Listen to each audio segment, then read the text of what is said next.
un placer realmente poder escucharlos en la reunión anterior y poder compartir con ustedes la palabra de Dios en esta mañana. Vamos a tener una palabra de oración para que el Señor guíe nuestros pensamientos. Oremos, hermanos. Nuestro Dios y nuestro Padre Celestial, cuánta bendición recibir la vida del Señor Jesucristo. Él es el pan que da vida y la hemos recibido por la fe. Señor, que ahora, al abrir tu palabra, podamos meditar en ella y que ella hable a nuestros corazones por sí misma. Utilízanos en tu buena voluntad y bendice, Señor, nuestros corazones para ser receptivos en esta mañana. Oramos agradecidos en el precioso nombre del Señor Jesús. Amén. Los invito, hermanos, a que leamos en el Evangelio según San Mateo, capítulo 21, versículos 1 al 11. En este ejercicio de escudriñar la palabra es muy bueno. La sugerencia de los hermanos que nos preceden y nos presiden en las reuniones de tomar nuestras Biblias en casa y leerlos, aunque para aquellos que tal vez no lo pueden hacer, por distintos motivos también tenemos la pantalla. Pero dice la palabra de Dios, Mateo 21:1, cuando se acercaron a Jerusalén y vinieron a Betfagé, al monte de los olivos, Jesús envió 2 discípulos diciéndoles, id a la aldea que está enfrente de vosotros y luego hallaréis un asna atada y un pollino con ella, desatadla y traédmelos. Y si alguien os dijere algo, decidle, el Señor los necesita y luego los enviará. Todo esto aconteció para que se cumpliese lo dicho por el profeta cuando dijo, decid a la hija de Sión, he aquí, tu rey viene a ti, manso y sentado sobre un asna, sobre un pollino, hijo de animal de carga. Y los discípulos fueron e hicieron como Jesús les mandó, y trajeron el asna y el pollino y pusieron sobre ellos sus mantos, y él se sentó encima. Y la multitud, que era muy numerosa, tendía sus mantos en el camino. Y otros cortaban ramas de los árboles y las tendían en el camino. Y la gente que iba adelante y la que iba detrás aclamaba, diciendo, Hosanna al Hijo de David. Bendito el que viene en el nombre del Señor. Hosanna en las alturas. Cuando entró él en Jerusalén, toda la ciudad se conmovió diciendo, ¿quién es este? Y la gente decía, este es Jesús, el profeta de Nazaret de Galilea. Hasta aquí nomás por ahora con la lectura de la palabra de Dios, hermanos. Hay algunas menciones que vamos a hacer también, que tal vez luego ustedes pueden registrar en sus hogares. Aquí tenemos una porción de la palabra de Dios muy conocida por nosotros, pero el Señor siempre tiene un mensajito para cada corazón. Y en esta mañana deseamos de todo corazón que así sea. En primer lugar, tenemos dos situaciones, 2 elementos importantísimos en el relato de Mateo, que para ubicarnos, este relato es de tanta importancia que los 4 evangelios toman nota de la entrada triunfal del Señor a Jerusalén. Y esto, hermanos, se refiere a una de las tantas profecías que había sobre el Señor en su entrada triunfal. La que podemos mencionar, y la más clara para cada uno de nosotros en esta mañana es la de Zacarías 9:9, cuando dice el profeta Zacarías: alégrate mucho, hija de Sión, da voces de júbilo, hija de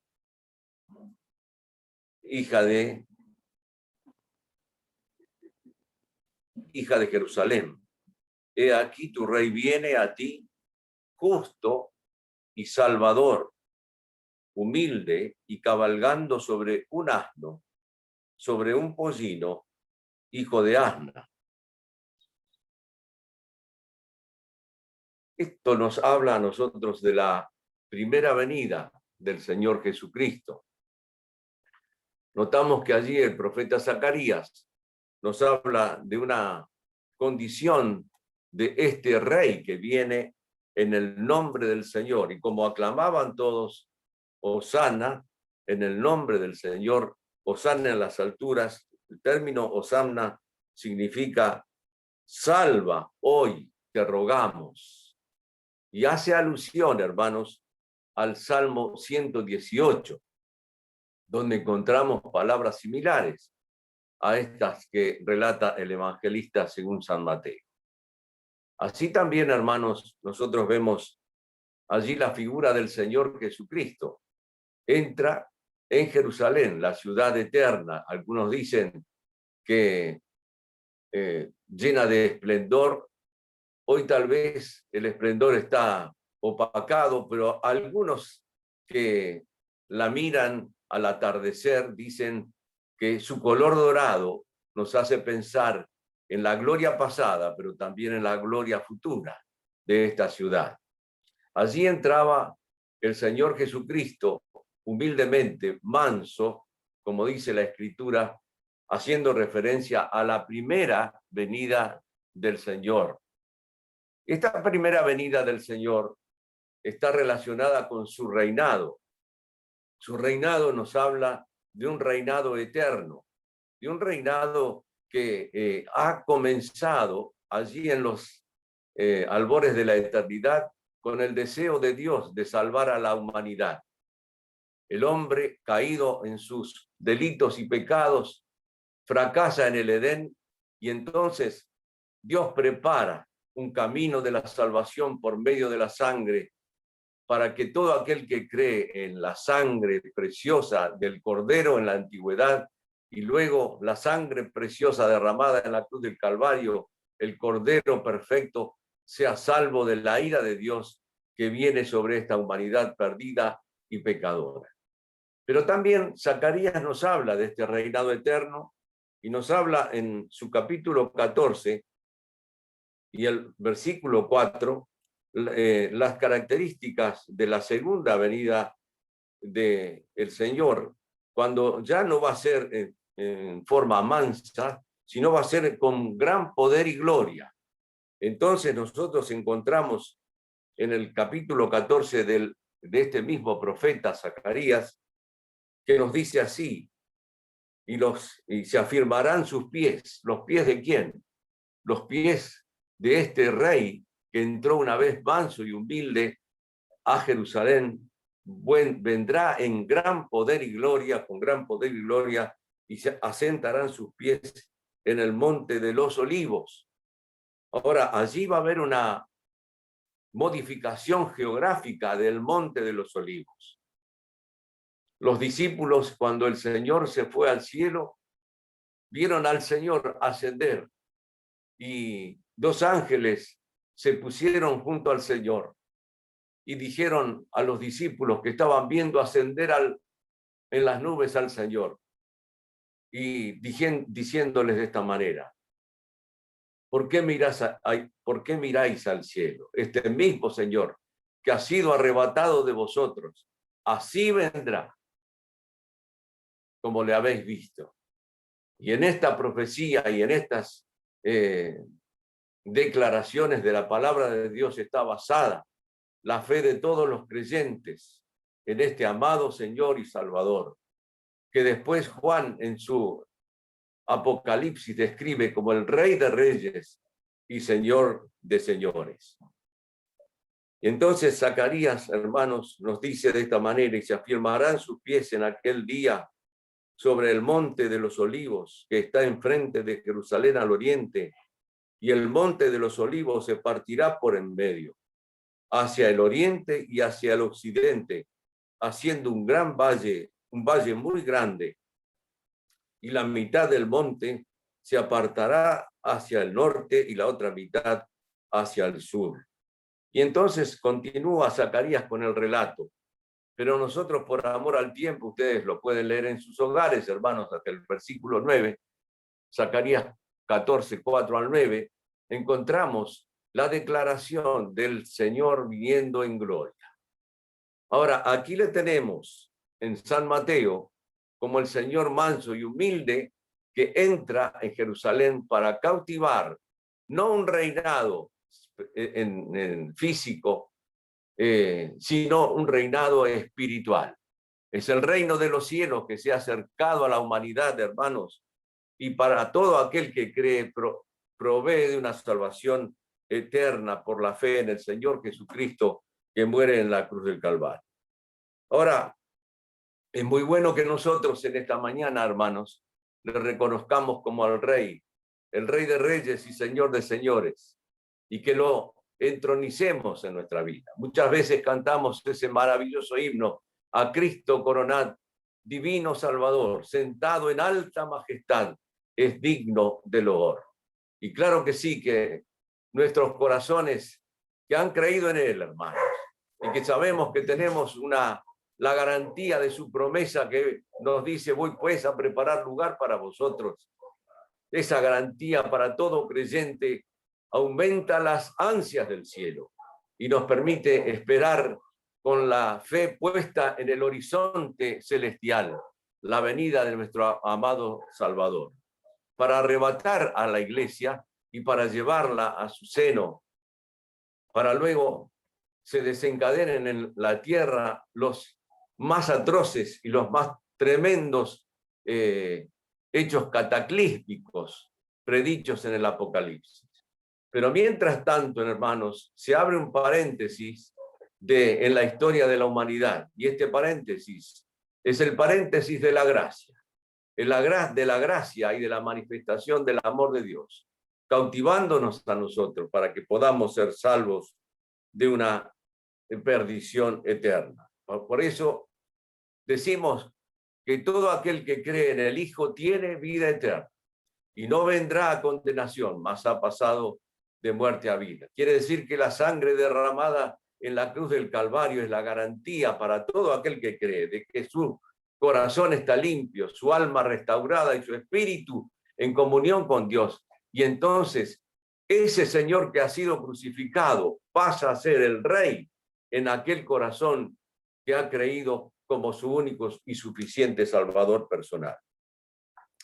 Allí vemos entonces la figura maravillosa, majestuosa y gloriosa del Señor Jesucristo, a quien debemos entronizar en cada momento de nuestra vida y darle la honra, la gloria y la alabanza que Él merece. No ha sido así en la historia de la humanidad. Esta mañana meditaba un versículo que hace unos instantes, unas horas nomás, vino a mi mente. Queridos hermanos, los invito a que tomemos nota del Salmo 76 y el versículo 10. Fíjense ustedes qué declaración maravillosa. Ciertamente la ira del hombre te alabará. Vuelvo a repetir el concepto, hermanos, del salmista. Ciertamente la ira del hombre te alabará. Qué declaración maravillosa encontramos en las Escrituras, hermanos. ¿Qué significará esto? Bueno, el enemigo de las almas, promoviendo en la humanidad la historia de el enemigo más grande de todo creyente, que es Satanás, ha hecho que muchas veces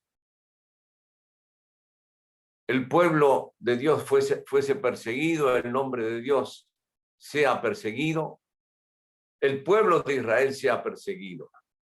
Sin embargo, a través de la historia, esa ira manifestada hacia el Rey de Reyes y Señor de Señores se ha convertido o se ha manifestado en la alabanza del hombre y al reconocimiento del hombre y la humanidad al Rey de Reyes y Señor de Señores. Podemos hacer mención de algunos de estos casos.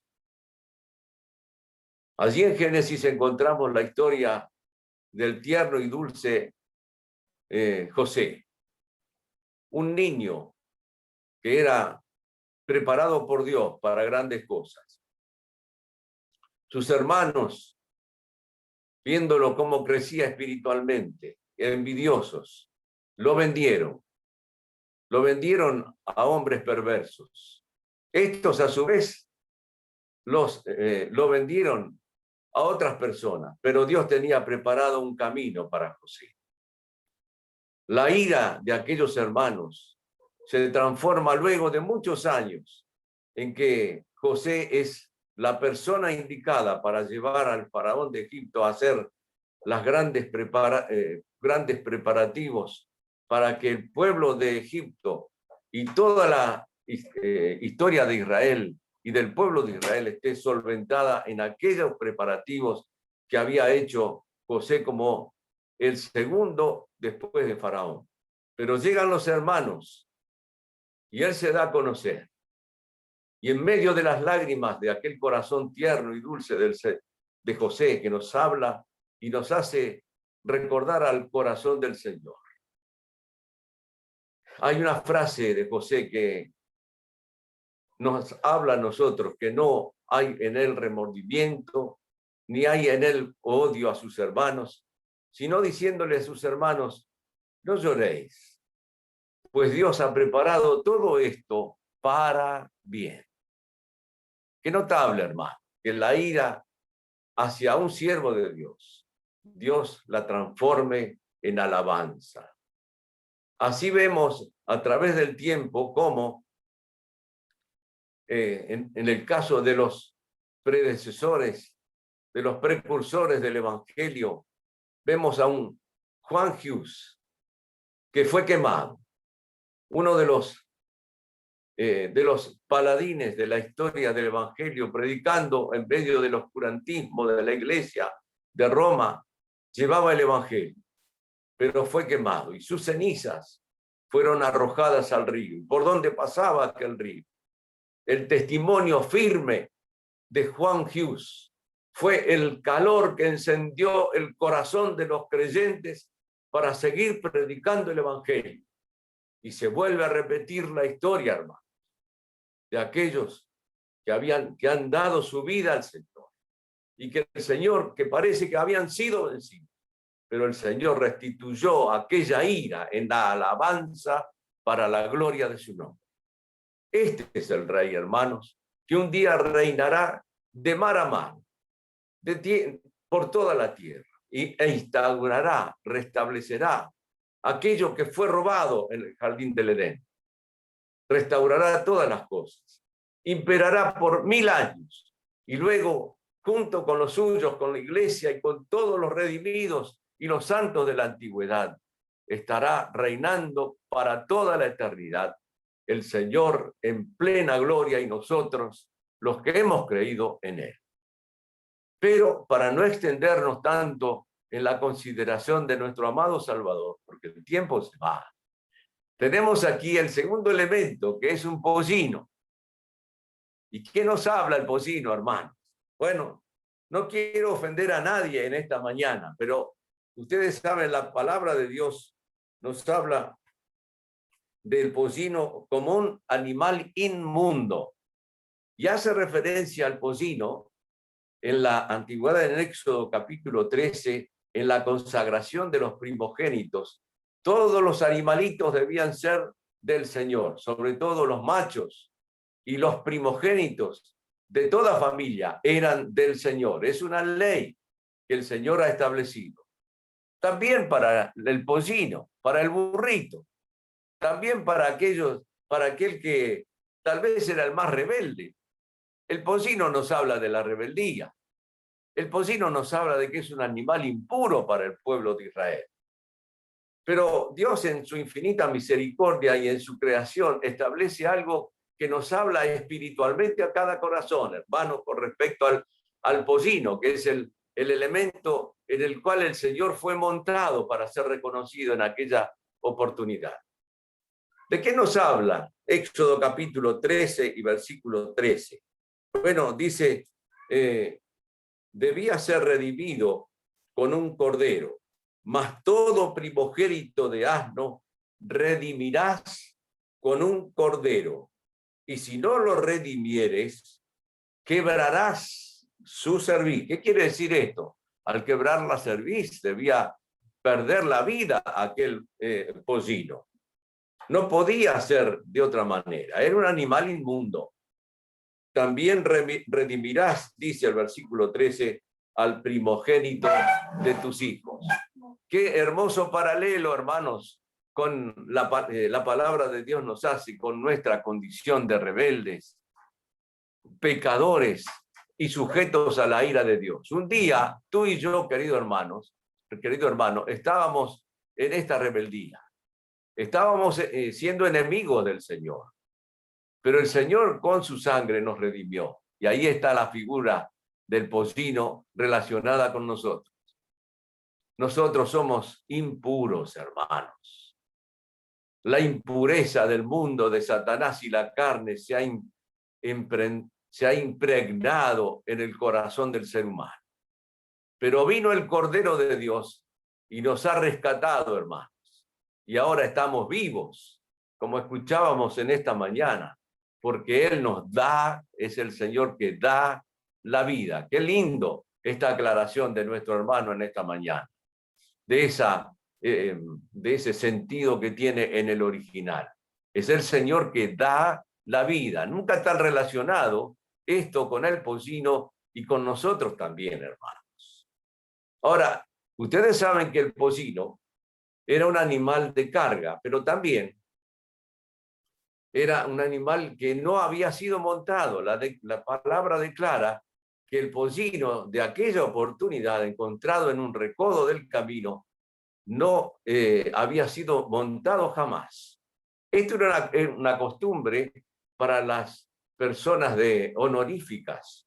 Debían ser honradas entrando a las ciudades, sobre todo los del linaje real. Así que en el Señor se cumple esta porción y esta costumbre de dejar entrar al elegido, al rey elegido, al honorable personaje en un pollino. Y todo el pueblo le aclamaba. La palabra era osamna, que ya dijimos, Señor, te rogamos, no salves.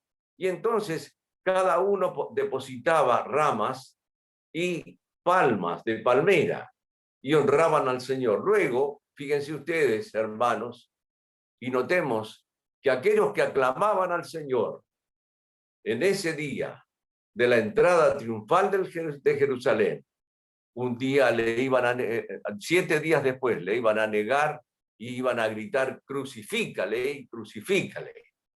Hermanos queridos, allí tenemos otra mención de nuestra indignidad. Somos indignos, llevamos el peso de nuestros pecados. Solamente por la sangre del Cordero podemos ser aceptados en la presencia del Señor. Así que allí vemos entonces al pollino. ¿De qué nos habla el pollino, hermanos? Bueno, allí nos habla de que las personas pusieron una manta. Primero tenía que haber sido redimido este pollino para estar vivo y poder ser útil a la sociedad. Así que allí nos habla de la redención. Y luego puede cumplir una tarea. Y allí ya nos toca más de cerca, hermanos. Y entonces yo pienso en el peso de la responsabilidad que tenemos cada uno de nosotros. Qué notable, hermanos. Siendo indignos, miserables, rebeldes. Sin embargo, el Señor nos redime y nos da el privilegio de servirle. Ahora, nosotros tenemos un peso de la obra sobre nuestros corazones. El apóstol Pablo tenía un peso en su apostolado tenía un peso tremendo en su corazón y llevaba en su corazón el peso de las iglesias que él había visitado. Pero para todos aquellos que no había visitado, él oraba fervientemente por aquellos que todavía no había visitado. Es el peso de la obra del Señor. Ahora, nosotros encontramos en el salmista, en el Salmo, que hay una expresión muy dulce para cada creyente que podemos tener en cuenta en esta mañana, hermanos, con respecto al peso de la obra del Señor. Yo estoy seguro que cada uno de ustedes tienen en su corazón algo del peso de la obra del Señor. Hace unos días un hermano nos pedía, tengamos presente que no solamente uno tiene que ser el que lleva el peso de la obra del Señor, sino el conjunto de la iglesia, hermano. Algunos pueden orar por la obra que está realizando el hermano, y otros vienen y traen un vaso de agua al afligido, al necesitado y al cansado que está llevando el peso de la obra del Señor. Y otro trae una ofrenda para aquel que ya lleva el peso de la obra del Señor.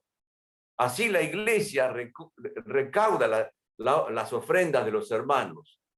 Y el nombre de Dios es honrado, pero todos juntos llevamos el bagaje y el peso de la obra del Señor.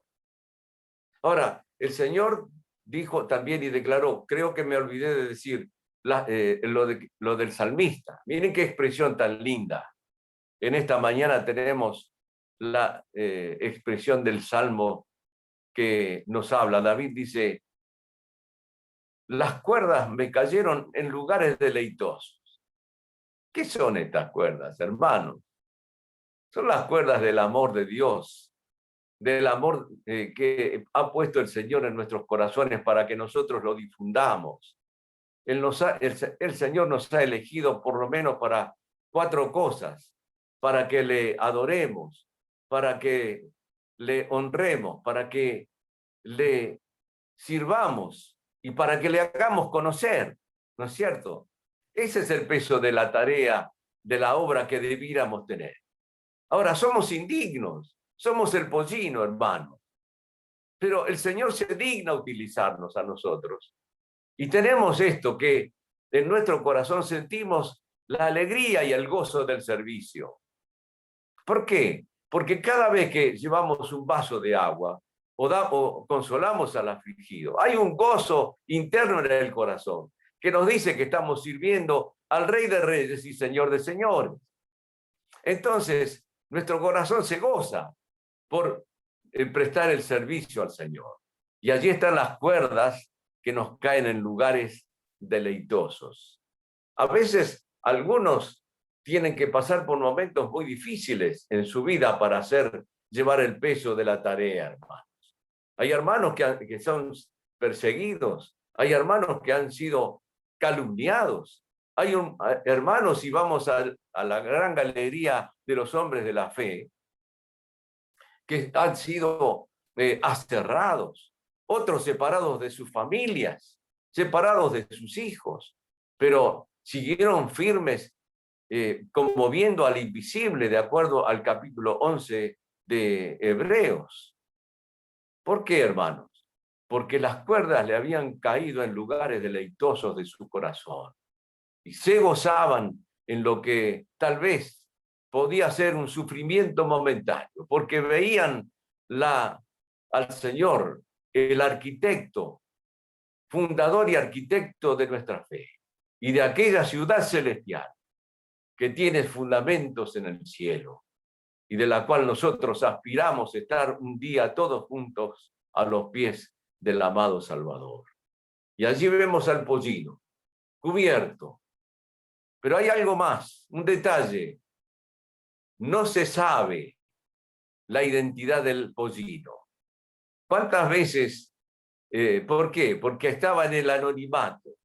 Habían cubierto al pobre pollino, hermanos, con las mantas de aquellos que querían que la figura del Señor, la persona del Señor solamente sea honrada. Aquel que llevaba la carga estaba absolutamente en el anonimato. ¿Cómo nos habla a nosotros, hermanos, de que la gloria debe ser solamente para el Señor? ¿Cómo nos cuesta a veces actuar en el anonimato? Queremos que seamos reconocidos, que seamos aplaudidos, pero esto muchas veces no es del Señor. La gloria, hermanos, la tendremos en los cielos, cuando el Señor nos dé el premio por haber sido anónimos. ¿Cuántos personajes anónimos hay en la palabra de Dios? Estaba meditando en estos días y recordaba el caso de David. David es un hombre valeroso en extremo. Sabe que hay un paladín allí en el monte que está desafiando el ejército del Dios viviente. Pero él va y viene, lleva provisiones a sus hermanos, pero regresa porque están las ovejas de su padre. Habla de aquel fervor que tenía y aquel amor que tenía y tienen los hermanos por las ovejas de su padre. No puede dejar solo el rebaño. Las ovejas están al cuidado de él y entonces él va y visita y tiene las ovejas y tiene comunión con él, pero el deber lo llama. Hay un paladín que desafía el nombre de Dios y hay un personaje inédito y anónimo que lleva la gloria de Dios y queda encerrado en los anales de la historia como aquel que colabora con el triunfo de David sobre Goliat. ¿Quién es? Es aquel guarda al cual David, de acuerdo a lo que nos dice la palabra de Dios, y dejó las ovejas de su padre al cuidado de un guarda. ¿Y quién era el guarda? No sabemos, hermano, pero fue utilizado por Dios. Él lleva el premio también de haber vencido al gigante. Ahora, queridos hermanos, en esta mañana el Señor nos está hablando de estas cosas tan preciosas, de darle toda la gloria al Señor, pero también de hacer la obra anónimamente, para que Él sea solamente el que es honrado y bendecido en medio de su pueblo. Que el Señor nos ayude, hermanos, a poder llevar en alto el nombre del Señor, aún en el anonimato de nuestras vidas. Termino estas palabras, invitando a las almas a venir a aquel precioso Salvador, que es el que ha cautivado el corazón de tantos que algunos han dado hasta su vida por amor al nombre del Señor, perdiendo su vida, pero ganándola por la eternidad. Y el apóstol Pablo le dice a su querido hijo Timoteo, en 2 Timoteo 4, versículo 1, te encarezco delante de Dios y del Señor Jesucristo, que juzgará a los vivos y a los muertos en su manifestación y en su reino, hermano, en su reino. Estamos en el reino de Dios. Que prediques la palabra, que instes a tiempo y fuera de tiempo, redarguye, reprende, exhorta con toda paciencia y doctrina. Quiera Dios bendecir su palabra y estos pensamientos sean de edificación para mí el primero y para la iglesia del Dios viviente, columna y baluarte de la verdad. Y para todo aquel que ha escuchado el Evangelio, pero que todavía no se ha decidido por el Señor Jesucristo. Qué oportunidad maravillosa para abrir su corazón, para que entre el Rey de Gloria, aquel que con su sangre puede lavarlo de sus pecados, de su angustia, de desesperación y de la incertidumbre del más allá, y darle una vida nueva en el Espíritu de Dios, para que Él habite en su corazón y pueda ser una nueva criatura en Cristo.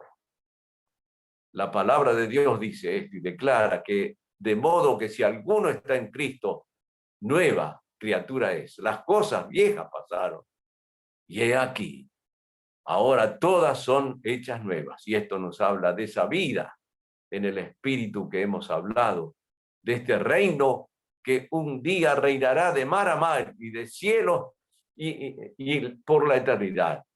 Y ha cautivado y cautivará todavía en el tiempo de la gracia a corazones que, deseosos de agradar a Dios, se entregan al Señor y le sirven de esta manera, como el pollino, en el anonimato y llevando el peso de la obra del Señor sobre sus lomos. Que así sea para la gloria de Dios. Voy a pedir